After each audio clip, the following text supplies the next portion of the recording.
So yun mga kadabarkads, mga kabiyaya, isang mabiyayang araw po sa ating lahat. Bakit baril? Easy ka lang, easy. Huwag ka munang... Ito naman, ito dapat to.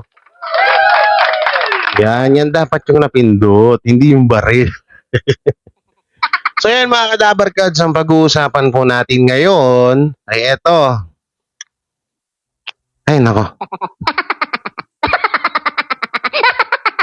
Masakit talaga ulo ko dito sa mga to. Nakisawsaw pa. Wala naman dapat kaysaw-saw, sumawsaw pa. Tapos kung ano pinagsasabi. Alden Richards, galit kay Joey De Leon. At Maine Mendoza, chuchugiin na. Chuchugiin na ng EAT sa kadahilanan wala na nga daw ang pasahod. Paano nangyari yun? Ewan ko ba dito sa mga to? Dahil problema sa Pilipinas, ay nadagdagan nyo pa. Dahil problema sa Pinas, dagdag kayo ng dagdag. At ito ang problema sa Pinas, yung mga ganitong mindset ng tao. Para lang talaga may content kayo, lulupit nyo. Palakpakan. Oo, para lang talaga may content kayo, ang lulupit nyo talaga gumawa ng winto na walang winta. Ang lupit. Sarap pag...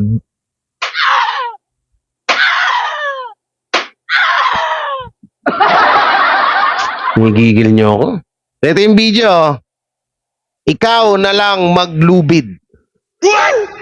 Kayo ang problema, hindi si Maine. Huwag baliktarin.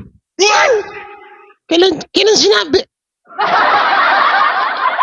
Ni minsan wala akong narinig na na kinayawan ng TBJ si Maine.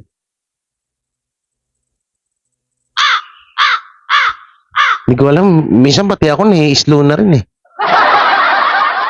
So yan, bago natin ito simula, huwag niyo pong kalimutan na mag-like, share, comment, and subscribe sa ating YouTube channel.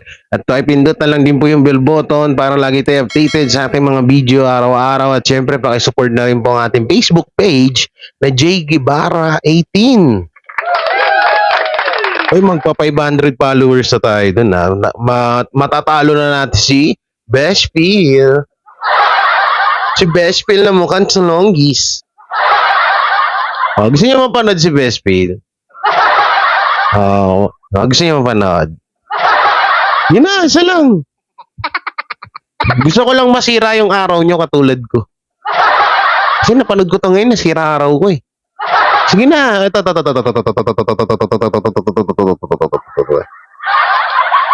muna. Dito muna tayo. Dito. May siya, may sarili siyang may sarili siyang theme song. Ng kanyang bulaga-bulaga.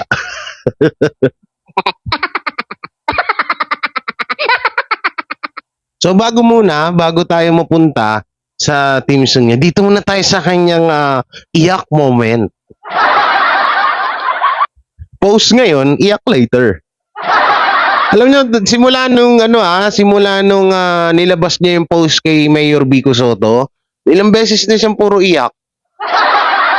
Tapos ang caption niya, gusto niya daw manood sa sa Itbulaga, di manood ka.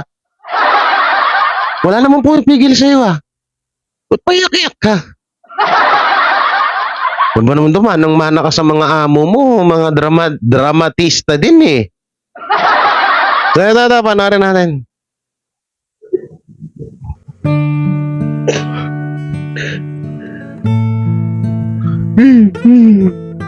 Ba't walang luha? Asan ang luha? Asan ang luha? Ay, meron naman pala. Parang winisik mo lang pa. Ito ito lang excuse po sa lahat pasintabi po. Ito hindi ko naman sa pinagtatawanan yung sakit na depression kasi dumanas din po ako niyan. Noon dumanas din po ako niyan.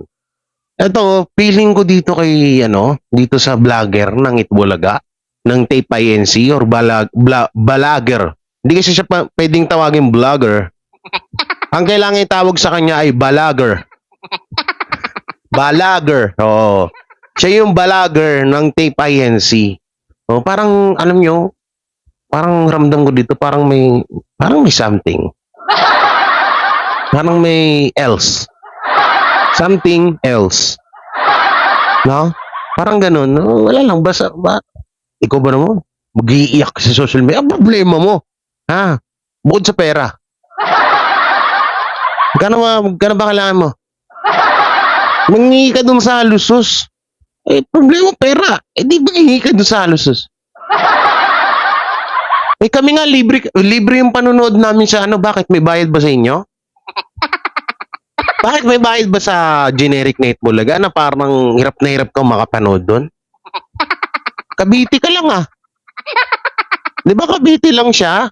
O ngayon nga, Surigao del Sur na yung location niya sa post niya.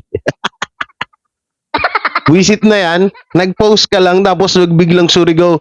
Nag-post ka lang tapos nabash ka ng gusto kay Vico Soto tapos ngayon Surigao del Sur na yung ano mo, location mo. Lupit mo ah.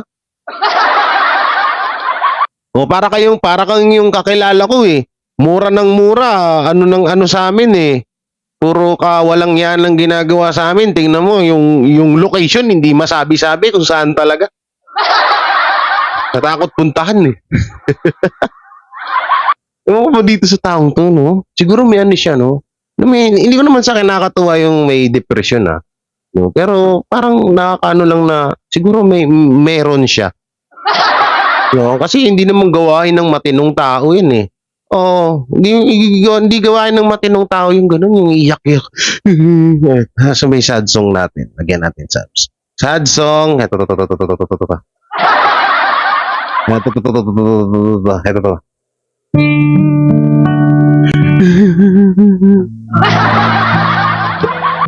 Gusto ko kasing manood sa Itbulaga eh. Kaso wala ko pera. Wawa naman ako. Hindi na nga ako makapanood ng ano, ng Itbulaga. Makukulong pa ako. Ay, nako. Ito yung bagong teen song niya. Pakinggan niya. Tingnan niyo yung mukha niya rito. Wala ka na naman ligo. Nag-vlog ka na naman. Wala kang ligo. Sabi ko sa'yo, maliligo ka pag nagbablog ka eh. Wala ka na naman ligo dito. Oh. Ang lapit naman. Okay oh. Sa tulong at siya, tayo ang sama-sama. Kaya't ating isigaw, Itbulaga na. Itbulaga, Itbulaga, kasalo sa pananghalian ng bawat Pilipino. Kaya't ating isigaw, Itbulaga na. Yes, Itbulaga. Ang galing nun, ang galing. Grabe, Itbulaga na. Alam mo yung gusto niyang kumanta ng siguro napanood yung teen song ng TBJ, no? Kaya gumawa rin ng sarili niya. Ay, naku po, Miss Bella, pinagagawa mo.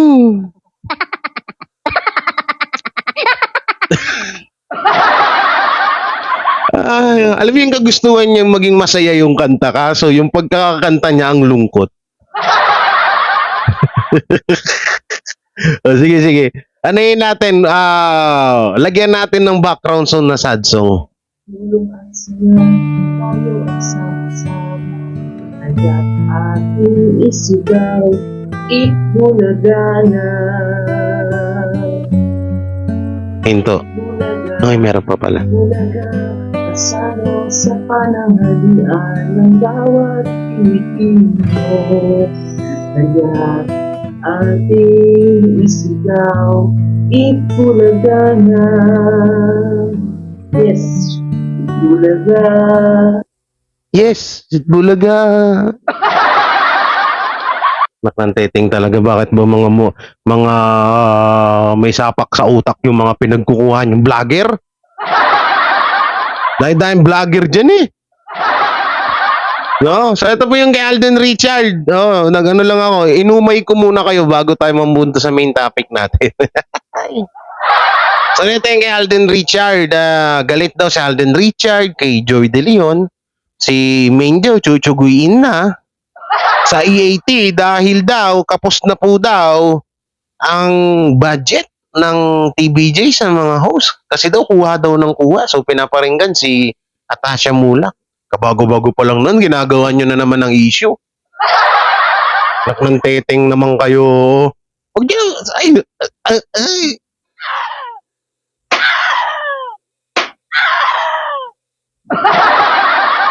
Bigil nyo ako eh. Nakabago-bago lang ni Atasha Mulak, ginagawa na agad nila ng ano, no? Oo. Ni Kesyo daw, kuha daw ng mga bagong host, mga sikat na host. Para daw mag-trending. Para daw mag-viral, para daw may mga millennials na manood. Ay. Sige, ito pa, panoorin natin. Bell buttons para lagi kang updated sa mga kaganapan kina Main at kay Alden. Ang pag-uusapan po natin ngayong araw ay 3 bagay. Ano yan? Una po ay pumapatungkol po kay JDL kung saan marami nga pong sumita sa kanya na bilang nang iingganyo pa na maglubid, na magbigti, di umano. Okay. Yung naging dating ng kanyang mga pinagsasabi sa EAT. Okay. Mamaya pag-usapan natin yan, Sige. kung bakit nga ba maraming nabulabog. Bukod nga riyan, pag-uusapan din po natin ang isang Main Mendoza. Isang Main Mendoza na sinasabi nga po ng ilan na chuchugihin na nga raw po ng EAT. Bakit daw kasi kumuha pa ng iba pang double cards, iba pang host sa EAT. Di ba? Tama, wala naman siya pinapakita kung may sinabi bang ganun. Yung mga tanga nitong vlogger na to. Pero in fairness, ang dami nanonood sa kanya. Maabot din siya ng 10k views. Dinaig pa nga kami. Alam niyo, minsan parang gusto ko na rin mag-fake news. Kasi mas tinatangkilig. Basahin natin yung mga comment yan mamaya. Basahin natin mga comment yan mamaya. Magugulat. Ewan ko ba, sabi ko. Pati ba naman yung clone, pinapaniwalaan nyo? Kulong daw si Main. Asan si Main Mendoza na totoo? Si Alden daw, tsaka si Main, nagsasama na. May anak na, 3. Si Alden daw, nasa Amerika, pati si Main. Ang mga anak daw, mukha daw mga tisoy. Kuha-kuha daw yung posturan ni Alden Richard. Asan na? Asan ba sila? Ibig sabihin yung mga napapanood namin clone yan. Galing niya. Okay, tuloy natin. Under budget na nga raw. Yun yung sinasabi nila. Di ba? Under budget. Narinig niyo yun ha? Under budget. Okay na sana yun, may pa-clone-clone ka ng nalalaman. Ngayon may pa-under budget ka na. Ngayon may paano magkaka-under budget ang EAT? Isang dami kumak yung ads niyan. Tsaka ito. Makinig kayo. Kung halimbawa man na malugi ang TBJ, naklanteteng ka. May pang-abono yan ha, huwag kang tanga. Sorry, sa word sa tanga. Yan na naman ako na. Pag naka-high blood talaga ako eh. Buisit kasi itong mga to eh. Tapos may mga nagko-comment sa baba. Totoo ba? Under na? Wala na silang pangpasahod, sabi daw. Paniwala. Mga ulupong tong mga nayupak na. Bakit daw kasi kumuha pa ng iba pang double cards, ng iba pang host sa EAT. Di ba? Under budget na nga raw. Yun yung sinasabi nila. Di ba? Under budget na raw. Pero nasisi na naman po ang isang Main Mendoza. Bakit nga ba? Nasisi ang Main Mendoza. Hindi na raw po ganun kalakas ang isang Main Mendoza. Pagdating po sa mga advertisements, pagdating po sa paghatak. Anong connect nun? Hindi nila kinuha si zombie. Anak ng teteng naman. Nasisi daw si Main. Kasi daw, wala na daw kumukuhang... Ito mo, ano siya, vlogger siya ng Aldab, pero sinisiraan niya si Main. Tingnan niyo katangahan nito. Bobo. Sorry sa words na bobo, pero tulonggis kasi talaga itong mga to eh. May alam niyo kung ba't ko ito nire-reactionan? Para ma-aware kayo. Kasi ang dami naniniwala na naman. Nung nakaraan, gumanyan na yung views niya niyo. Aba ngayon, gumagawa ng issue. Naging okay, diba? Ilang beses natin siya hindi na reactionan kasi okay naman yung mga video niya. Bumabawi na naman. Bumababa revenue, kaya todo gawa kayo ng fake news na naman, mga inayupa kayo. Ha? Ganun ba yan? Main do sa chuchugin kasi wala nang... Anong connect sa TV5 nun? Bakit? Kapag may endorso ba na halimbawa ng mga product, sila Main at Alden, sa TBJ ba, ano yon? Hati ba ng TBJ yon ng E80? May income ba ang E80 doon? Di ba wala? Sarili nilang pera yun, tanga. Bobo ah. Ito rin yan. Alam niyo to, itong vlogger na to, nagtatanga-tangahan to. Ito yan. Mukhang sa boses pa lang naman, okay naman magsalita. Diba? Parang juding nga lang. Mga tao, sinisisi po nila ang isang Main Mendoza. Lahat po yan pag-uusapan natin, ano? Kung saan napaka-unfair nga naman pagdating kay Main. At ang huli nga po natin pag-uusapan ay pumapatungkol naman po kay Alden kung saan siya nga po yung nagdesisyon na. Isa sa kanyang mga desisyon ay ang pagkuha ng kanyang proyekto. Nakapag-desisyon na po siya na siya po ay hihinto muna. Okay? Hihinto muna at magpo-focus muna sa isang bagay na mamaya pag-uusapan natin. Sige, bilisan mo na. Puro kadaldal. Araw-araw pa rin po natin pag-uusapan ng mga bagay na yan. Huwag mo na i-promote yung channel mo. Wala namang kwenta. Pero hindi ka naman nakasubscribe, kung ano pang hinihintay mo. Punta ka na dun sa ano, kahit mo pa na mag-subscribe sa channel mo, wala akong kwenta yung pinagsasabi mo dyan. Kaya kita nire-reactionan dahil dyan sa mga naniniwala sa'yo. Ano po ang nood sa atin at pakikinig sa atin. At Wala akong pakialam kung ano, hindi kami nakikinig sa'yo. mga komentong napili ng aming team patungkol sa mga updates natin, kanina lang. Ito na naman, Ito na naman yung ano niya. Paulit-ulit na lang to si Ella na itong nagko-comment sa kanya, Lahat ng vlog niya, Ella. Ito, pakinggan natin yung sasabihin. Komento nitong si Miss Ellen Amurao. Ellen pala, Ellen. Naubo pa.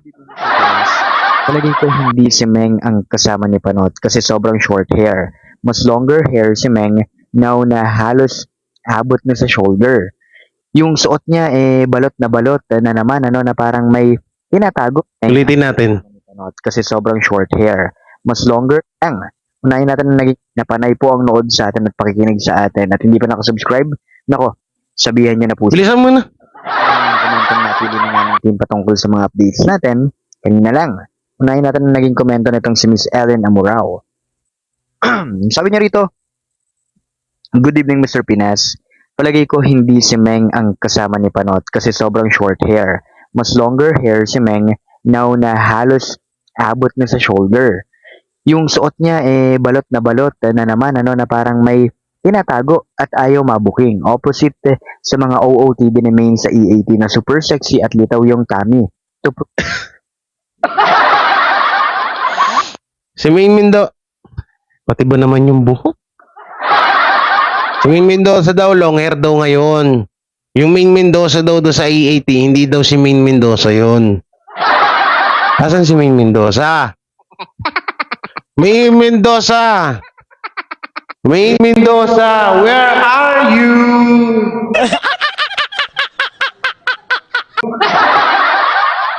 Anak ng tipaklong talaga, Na hindi siya buntis. At napansin ko, ang relo ay nasa left arm, Si Main, sa right arm nagsusot ng relo. Sa napanood kong video, walang katao-tao sa sinihan. Si Ibyang, si Panot at saka si Menggay Kuno lang. Tapos sabi ni Ibyang, main dalawa pang ganito, no? Ang sinihan. Kasi ang isa sold out na kaya may naka-reserve pa, no? Natawa ako kasi Wala talagang nagsisinungaling tong hinayupak na to eh. Nauutal-utal ka na sa kagaguhan mo. Ito, share ko lang sa inyo.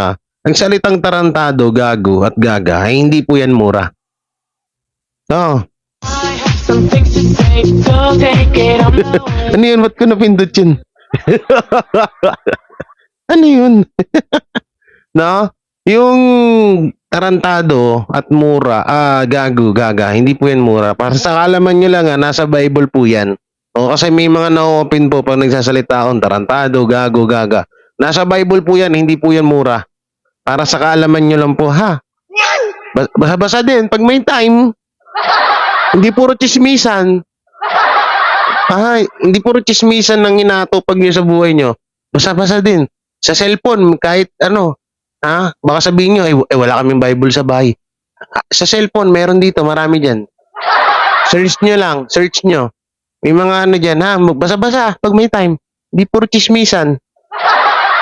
Hindi puro yung buhay na may buhay na may buhay na may buhay yung pinag-uusapan nyo, ha?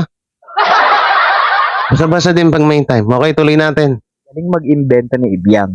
Paano magiging sold out? Wala ngang tao. Ba? Parang pang-asar pa nga no ang nang nakasama nila. Nag-jumping jack kasi wala ngang tao, 'di ba? At pwede kang magtatambling. I wish na true na nga no na hindi natatanggap si RJ ng movie or teleserye dahil baka kung sino-sino na naman ang star na i-partner sa kanya. Thanks sa update, Mr. Pinas. Stay healthy and God bless. Stay healthy rin po, Miss Elena Morao. Ako po medyo mo okay na pero nauubo-ubo pa rin po kapag Wag kang maging okay. Huwag kang maging okay, wag. Karama mo na yan sa kasilungalingan mo. Ako hindi naman ako nananalangin na magkasakit ka, pero may sakit ka na eh. May sakit ka na, kaya sabi ko, sige, push niya na yan. Wag na, dyan na lang yung sa katawan mo. Ubo ka ng ubo, puro ka kasi nungalingan na inayupak ka. Grabe tong mga vlogger na to, no? Wala nang ano eh. Ano to, sisa naman. Tatatambling pa yung nakita po natin doon. Dahil nga, wala ngang kalaman-laman. Thank you po. Ang iklaw naman natin komento yung mula naman po kay Miss Norberta Whitby. Ang sabi niya rito, point of view ko lang, Mr. Pinas. Forward natin. Julia Montes. Walang kwenta yung pinagsasabi. That was Oo. Daddy Twist Tupan. Dito tayo. Ano? Wala talaga. Walang laman naririnig ko eh. Magtuloy-tuloy. And I agree with you. May kinalaman talaga kay Mengay. Kaya nga, inhesitant po siya. Diba? Inamin niya naman po yun. Inamin niya naman po yun sa interview. For personal reason, nagiging inhesitant siya. Diba? Mamaya pag-uusapan po natin yan. At pag-usapan na nga natin, Pag-usapan na natin ang tatlong bagay na ito. Unahin natin ang isang Main Mendoza. Kahapon po, hindi sila mapakali kung bakit nga naman daw. Tanong sila ng tanong, bakit kinakailangan kumuha pa ng ibang host ang EAT, gayong under budget ng araw po sila. Ikaw ba nagbabayad sa mga artista dun? Unak ng tinapakan 13 ang paa, oh. Sabi niya, bakit pa daw kasi kumuha ang EAT or ang TBJ ng isa pang co-host, under budget na. Update ka? Ibig sabihin, hindi na pala kami kailangan dito ng mga defender. Kami, hindi namin alam yan eh.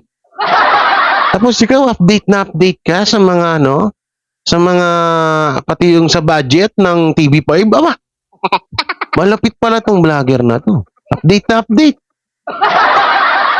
Alam pati yung sahuran eh. Oo. Grabe. Oo, pati kabago-bago pa lang ni Atasha Mulak. Naku po. Parang awa nyo na. First, nagsisimula pa lang yung bata. Huwag niyong gawan ng issue, mga tulonggis kayo. Pag nainis talaga ako dito, shutdown sa akin tong channel na to. Oh, konti na, hindi lang masama eh. Masama kasi yun eh. Pag nainis ako, shutdown to. Oh, kaya sa lahat dyan sa lahat ng puro pa fake news dyan sa TBJ, huwag nyo ako subukan, shutdown channel nyo. Oo nga, promise yan. Itagaan nyo yan sa likod ng kapitbahay yung chismosa.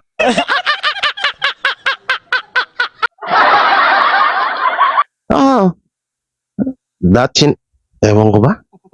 Okay, tuloy natin. Visit na to high blood ako. So bakit kailangan pa ng Starlet?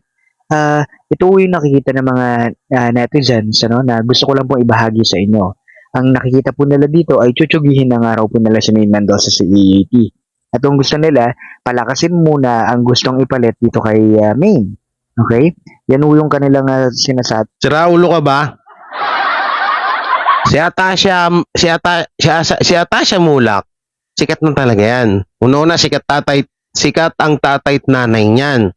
Hindi ko naman sa sinasabi na masikat siya kay Ming Mendoza, pero sikat na yung mga yan. Ngayon, yung sinasabi mo, tatanggalin si Maine, malabong mangyari yon para sa kaalaman mo, ha? Wala ka nagkakasakit eh. Oo, wala ka ng boses oh. Oo, kakagawa mo ng kasinungalingan.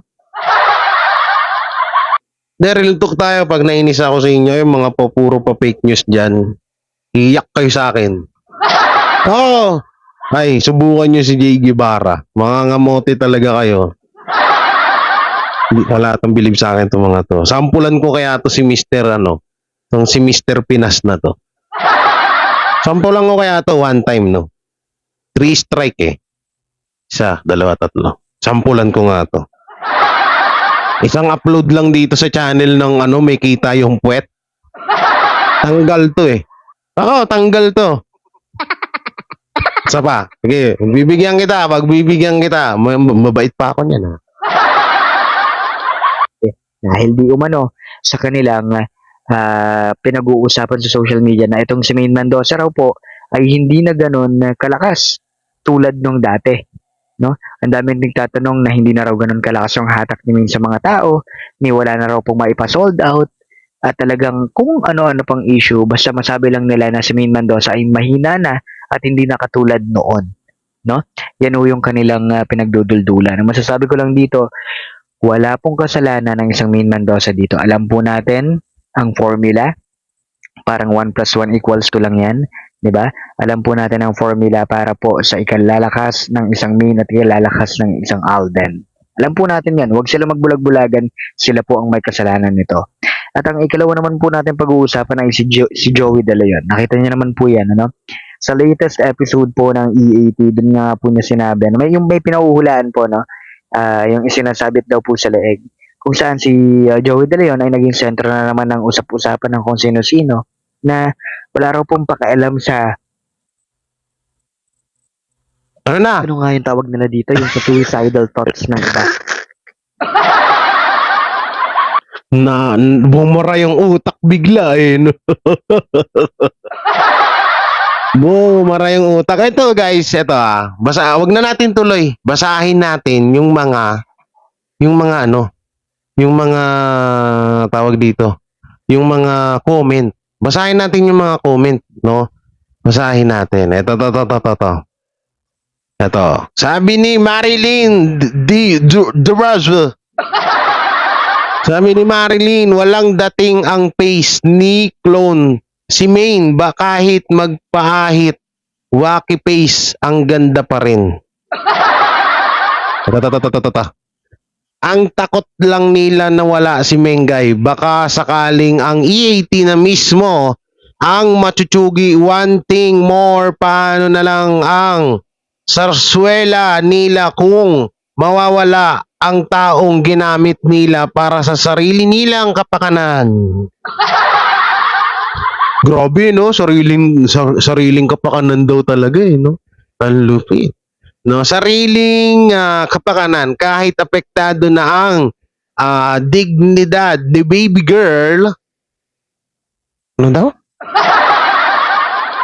Kahit apektado na ang dignidad ni baby girl, kapalit ng pera, grabe sila. Ah. In fairness to Alden, wise decision, mainam yan para naman may time sila ni Wapay and they kids together, and of course, yung tinasabi nilang Wapay, si Main Mendoza. Tsaka yung kids daw. Ulitin ko, hindi ako hate ng Aldab hindi ko sila hate Isa rin ako sa membro ng Aldab, isa sa mga humahanga. Alden Richard at Main Mendoza. Pero yung mga ganito, ito yung pangit Ito yung tinatawag na demotics, no? Demotics vlogger. Oo. O yan, kids together, and of course, napaka-grits din siya. Iba pa rin ang kasama mo ang pamilya mo, nakakawala ng pagod Eps. Medyo busy siya nitong mga nagdaang araw promoting his movie, tapos meron siyang Boat J. Ano tong Boat J? Dito tayo. Kasi po, sabi ni Juanita, mga ano to Hindi ako na magsalita. Baka ma-MTRCB tayo. Ito. Kasi po kahit hindi pinagsasama sa isang project, malakas pa ang Aldab. Walang tatalo sa dalawa yan. Sila pa rin, yehey, mga kabado kayo. Ano? Tapos may nag-reply. Kasi po kahit hindi pinagsasama sa isang project, ay, siya rin pala yung nag-reply. Ang galing. No? Alam niyo yun? Nag-comment siya, tapos siya yung nag-reply. Ang galing. Ito.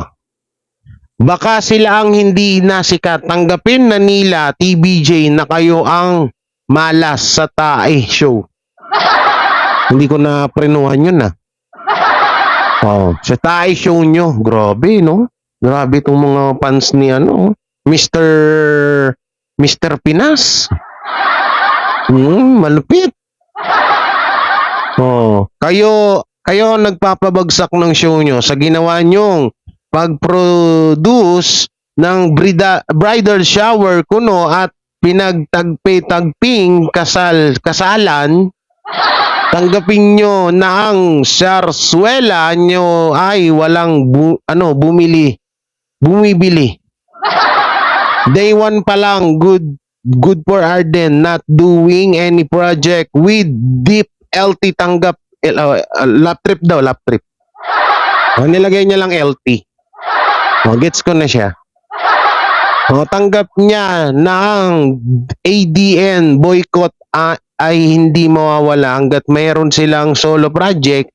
Ito yung sabi niya ni Nai City. Hindi ko mabasa yung mga pangalan niya. Alam niyo yun, parang mga robot lang tong mga to. Parang mga robot sila. Ito. For me, dapat nang umalis si Main doon at marami ang kukuha sa kanya kung may Atasha Mulak. Tignan nyo, pati yung ginagawa nyo na agad ng issue. Oo. For me, dapat nang umalis si Main doon. Atasha Mulak, tignan natin kung magiging Genius record daw. Genius record. Alam nilang minala si Main mula nang iparte kay Atae. Grabe, no? Yung kung hindi tawagin si Atayde, birong pati apelido binabastos. Kung hindi tawagin na Atae, Panot. Grabe ang pambabalahura nila sa asawa ni Main Mendoza, no? Pero sabi nila, pinagtatanggol daw nila si Main Mendoza. Pinoprotektahan. Ano sa tingin yung pagprotekta dito? Saan ang pagprotekta dito? Winawalang niya nyo yung taong mahal nung sinusuportahan nyo. Diba?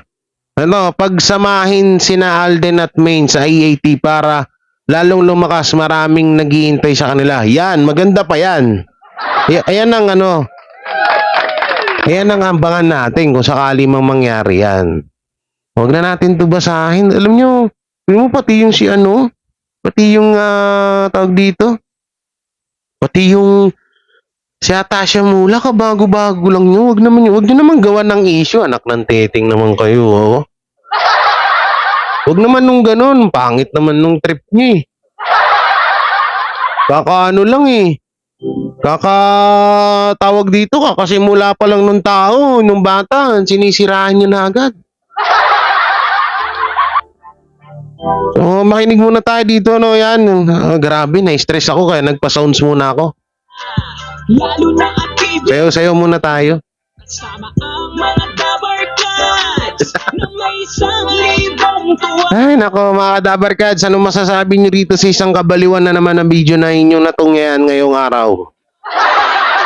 And syempre, don't forget to like, share, comment, and subscribe sa ating YouTube channel at pakipindot na lang din po yung bell button para lagi tayo updated sa ating mga video araw-araw. Sa lahat po ng gusto nyo magbigay ng opinion, i-comment nyo lang dyan sa baba. Libre po yan. Only 25 pesos. Charot. Wala pong bayad dyan, wala po. Uubra, mga salita Ay, nako, grabe, no? Sila Alam nyo, minsan napag-iisip ko. Dito sa social media, kailangan talaga nilang, alam kasi nila malakas. Alam nyo, ito request ko dapat ito yung mga inuuna ni Senator Rapi Tulfo na, di ba, maglalagay sila ng kapisanan ng mga vlogger dito sa Pilipinas. Sana naman yung mga ganitong vlogger yung unahin. Wag naman sana yung mga matitino. No. Tsaka sana kung halimbawa na matuloy man yun, dapat himayin nyo kung totoo ba, kung pangit ba, or puro pa fake news ba sila. Ito talaga puro pa fake news to si Mr. Pinas. Wala nang bago dyan, dati pang ganyan yun. No? So yung mga Dabarkads, hanggang dito na lang. Ingat po kayo palagi, and peace and God bless. Ingat po kayo, medyo maulan-ulan dito sa Pinas ngayon, no? Init ulan ngayon talaga. Parang itong mga kalaban natin, yung mga vlogger na mga tolongges, minsan okay, minsan hindi. Ulit, nag-iiwan ng isang kasabihan. Ito, matino na tong kasabihan na to, ha? Ay, matino na to, hindi na to. Okay ba? Tutuloy ko pa ba? Hindi. Press 1. Ito po, no? Ako po yung nag-iiwan ng isang kasabihan. Na kapag ang electric fan sinaksak mo, aandar yan. Peace.